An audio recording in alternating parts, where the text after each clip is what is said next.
12월 6일 금요일, 오늘 10% 이상 급등한 종목과 그 이유에 대해서 알아보겠습니다. 오늘 장은 오후 4시 키움증권 기준으로 코스피 지수는 0.56% 하락한 2428.16포인트로 마감했습니다. 외국인은 매도, 기관은 매수로 임한 가운데 개인은 매도로 대응했네요. 오늘 코스피 거래 대금은 10조 원입니다. 한편 코스닥 지수는 1.43% 하락한 661.33포인트로 마감했습니다. 외국인과 기관은 매수로 임한 가운데 개인은 매도로 대응했습니다. 오늘 코스닥 거래 대금은 6조 원입니다. 그럼 본격적으로 오늘의 급등 종목들을 살펴볼게요. 오늘 10% 이상 급등한 종목은 총 40종목으로 코스피에서는 10종목, 코스닥에서는 30종목이 나왔습니다. 이 중 상한가 종목은 이스타코, 키네마스터, 드래곤플라이, DTNCRO, 오리엔트 전공 5종목이고요. 오늘 하한가 종목은 이오플로우 한 종목이 있었습니다. 총 40개의 급등 종목 중 상위 30개 종목들을 테마별로 묶어보니 2개 테마로 나눠볼 수 있었어요. 그 외 나머지는 개별 이슈로 오른 종목들인데요. 먼저 1번 이재명 테마입니다. 윤 대통령에 대한 탄핵안이 내일 오후 7시에 표결에 붙여질 예정입니다. 민주당 내에서는 해당 표결이 내일 오후 5시로 2시간 당겨질 가능성도 거론되고 있다고 하는데요. 임태훈 군인권센터 소장은 오늘 오전 기자회견을 열고 비상계엄이 해제됐음에도 육군 부대들이 여전히 비상 상황을 유지하고 있다며 2차 비상계엄 정황을 포착했다고 밝혔어요. 다만 국방부는 2차 계엄에 대해서는 걱정하지 않아도 된다고 밝혔습니다.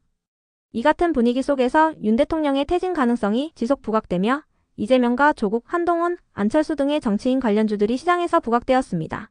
특히 이재명 관련주들의 강세가 두드러졌으며 이재명 대표가 추진했던 기본주택과 무상교복 등의 이재명 정책 관련주들도 강세를 보였습니다.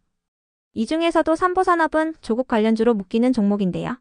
무상감자로 인한 변경 상장으로 오늘 13거래일 만에 거래가 재개되었으니 참고해주세요. 다음은 이번 한동훈 테마입니다. 비상계엄령 사태 이후 야당이 윤 대통령에 대한 탄핵소추안을 공동 발의한 가운데 국민의힘은 윤 대통령 탄핵 반대를 당론으로 추진했는데요. 한동훈 국민의힘 대표가 윤 대통령의 조속한 직무집행 정지가 필요하다고 판단한다며 탄핵 반대라는 기존 입장을 뒤집고 찬성 입장을 밝혔습니다. 한 대표는 새로이 드러나고 있는 사실들을 감안할 때 윤 대통령의 조속한 직무집행 정지가 필요하다 판단한다고 밝혔는데요. 이 같은 소식에 탄핵이 급물살을 탈 수 있다는 관측이 제기되면서 한동훈 대표와 학연, 지연이 있는 사람들이 재직하고 있는 기업들과 한동훈 대표가 추진했던 이민정책 및 일자리, 저출산 관련주들이 강세를 보였습니다. 그 외 나머지는 개별 이슈로 오른 종목들인데요. 먼저 키네마스터가 상한가로 마감했습니다. 오픈 AI가 새로운 유료 상품인 챗GPT 프로의 출시를 시작으로 12일 동안 제품 발표 시리즈를 시작한다고 전해졌기 때문인데요. 여기에는 비디오 생성형 AI 모델인 소라 AI도 포함될 것으로 전망되고 있습니다. 소라는 여러 캐릭터와 특정 유형의 동작, 복잡한 장면의 동영상도 빠르게 제작할 수 있다고 알려졌는데요. 해당 소식에 모바일 동영상 편집 앱을 운영하고 있는 키네마스터가 강세를 보인 것으로 파악됩니다. 이어서 드래곤플라이는 최대 주주 변경을 수반하는 150억 원 규모의 3자 배정 유상 증자를 진행한다는 기사가 나오면서 상한가로 마감했습니다. 해당 기사에 따르면 드래곤플라이는 사모펀드인 서울 프라이빗 에쿼티에 신주를 배정하는 유상 증자를 단행할 예정이라고 하는데요. 이번 유상 증자는 최대 주주 변경을 수반하며 드래곤플라이는 150억 규모의 신주 대금을 신작 프로젝트에 투자할 예정인 것으로 알려졌습니다. 다음으로 대명 소노그룹을 비롯한 소노그룹 및 티웨이 항공그룹주들이 상승했습니다.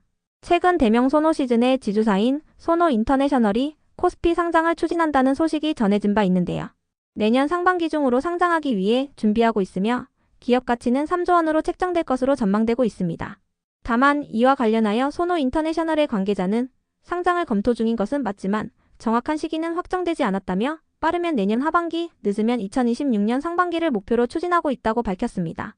이 같은 상장 재추진 소식이 지속 이슈로 부각되는 가운데 티웨이 항공을 둘러싼 소노그룹과 예림당과의 경영권 분쟁 가능성도 재부각되면서 소노그룹 관련주들을 중심으로 티웨이 항공 그룹주들이 상승세를 보였습니다. 대명 소노그룹은 국내의 18개의 호텔 및 리조트를 보유한 국내 최대의 리조트 기업으로 티웨이 항공과 에어프레미아 중 최소 한 곳의 경영권을 확보하기 위해 준비 절차를 밟고 있다고 알려져 있습니다. 이어서 IMBC를 비롯한 방송 기업들이 상승했습니다. 계엄령 사태로 인해 뉴스 소비가 증가한 가운데 MBC가 지상파 뉴스에서 시청률 1위를 기록했다는 소식이 전해지며 강세를 보인 것으로 파악되네요. 다음으로 JCN 시스템이 상승했습니다. 일론 머스크의 인공지능 스타트업인 xAI가 AI 슈퍼컴퓨터인 콜로서스에 엔비디아의 GPU 칩을 100만 개나 탑재한다는 소식이 전해졌기 때문인데요. 그동안 콜로서스는 엔비디아의 칩 10만 개가 연결된 클러스터로 운영해왔는데 해당 규모를 10배로 키우겠다는 계획이 전해지면서 제이시안 시스템이 관련주로 부각되며 강세를 보였습니다. 제이시안 시스템은 엔비디아 GPU 공급의 90%를 담당하고 있는 파트너사라고 알려졌습니다. 이어서 인디애플을 비롯한 남북 경협 관련주들이 상승할 만한 호재나 공시는 파악되지 않았는데요.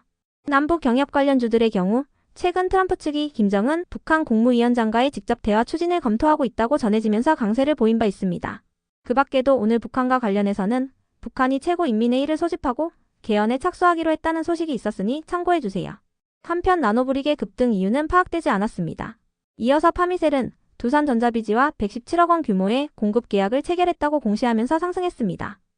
이번 계약은 전자재료용 소재 공급 계약으로 파미셀의 최근 매출액 대비 20%에 해당하는 금액인데요.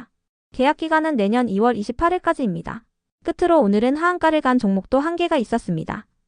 이오플로우는 미국 법원 배심원단이 이오플로우가 인슐렛의 영업비밀을 침해했다는 판결을 내렸다고 전해지면서 이틀 연속 하한가로 마감했던 종목인데요. 오늘 해당 판결이 결정됐다고 공시하면서 3일 연속 하한가로 마감했습니다. 이번 결정으로 이오플로우는 인슐렛에게 6,396억 원의 배상금을 지급하게 되는데요. 해당 금액은 이오플로우의 자기자본 대비 877%에 해당하는 금액입니다. 그 밖에도 인슐렛이 이번 소송에서 승리하면서 최근 유럽 특허법원에서 기각되었던 해외 지적재산권 소송에 대해서도 항소했다는 공시가 올라왔는데요. 이오플로우는 이 같은 상황이 주주 및 신규 투자자들에게 혼란을 줄 수 있다는 판단하에 계속 일정이 변경돼 왔던 주주 배정 유상 증자를 철회하게 됐다고 공시했습니다. 그럼 오늘의 거래량과 거래대금 상위 종목들을 시장별로 살펴보고 마칠게요.